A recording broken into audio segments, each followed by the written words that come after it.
السلام علیکم ورحمۃ اللہ وبرکاتہ۔ بھائی دوستو، بزرگوں اور ماں بہنوں، امید کرتا ہوں آپ حضرات خیر و عافیت کے ساتھ ہوں گے۔ تو بھائی دوستو، ہمیں اللہ کی بنائی ہوئی چیزوں میں غور کرنا چاہیے۔ اللہ کی بنائی ہوئی چیزوں میں غور کرنے سے ہمیں یہ فائدہ ہوگا کہ ہمارا ایمان بڑھے گا، اور ایمان بڑھتا ہوا جنت کی طرف لے کے جاتا ہے۔ ایمان بڑھتا ہوا اللہ کے حکموں پہ کھڑا کرتا ہے۔ تو بھائی دوستو، جب ہم اللہ کی بنائی ہوئی چیزوں میں غور کریں گے تو ہمیں اللہ کی طاقت نظر آئے گی کہ اللہ کتنی بڑی طاقت والا ہے، کتنی بڑی قدرت والا ہے۔ تو بھائی دوستو، آئیے میں اور آپ چند منٹ کے لیے اللہ کی قدرت میں غور کرتے ہیں۔ تو اللہ کی قدرتوں میں سے بھائی دوستو پہاڑ ہیں۔ پہاڑ اللہ کی بہت بڑی قدرت ہیں۔ تو اسی کے بارے میں آپ کو بتاتا ہوں۔ بھائی دوستو، زمین پر اللہ تعالیٰ نے بڑے بڑے پہاڑ بنائے، جن کو اللہ تعالیٰ نے سخت پتھروں سے بنایا ہے۔ یہ زمین سے سینکڑوں اور ہزاروں فٹ اونچے ہوتے ہیں۔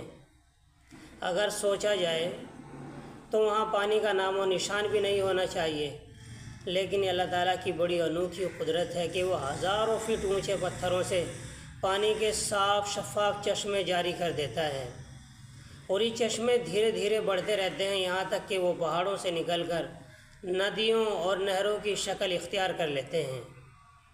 یہ اللہ کی قدرت ہے کہ سخت ترین پتھروں کے درمیان سے پانی کا چشمہ جاری کر دیا۔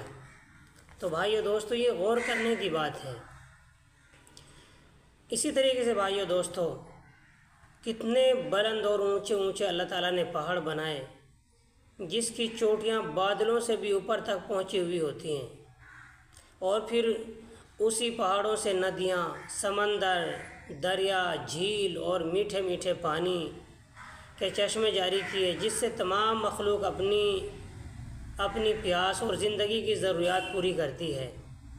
پانی کے بہتے ہوئے چشمے مضبوط اور سخت چٹانوں سے جاری ہو کر خدا کی عظیم قدرت کا نمونہ دنیا کی نگاہوں کے سامنے پیش کر رہے ہیں کہ اللہ کتنی بڑی طاقت والا ہے، اللہ کتنی بڑی قدرت والا ہے۔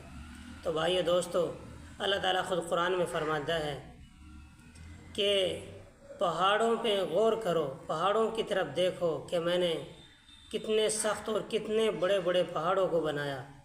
تو بھائیو دوستو، اللہ کی بنائی ہوئی چیزوں میں غور کریں، ہمارا ایمان بڑھے گا، اور جب ہمارا ایمان بڑھے گا ہم اللہ کے حکموں پہ کھڑے ہوں گے۔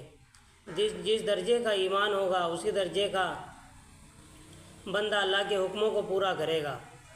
تو اللہ تعالیٰ مجھے آپ کو عمل کی توفیق عطا فرمائے۔ اللہ کی قدرتوں میں، اللہ کی بنائی ہوئی چیزوں میں اللہ مجھے آپ کو غور کرنے کی توفیق عطا فرمائے۔ السلام علیکم ورحمۃ اللہ وبرکاتہ۔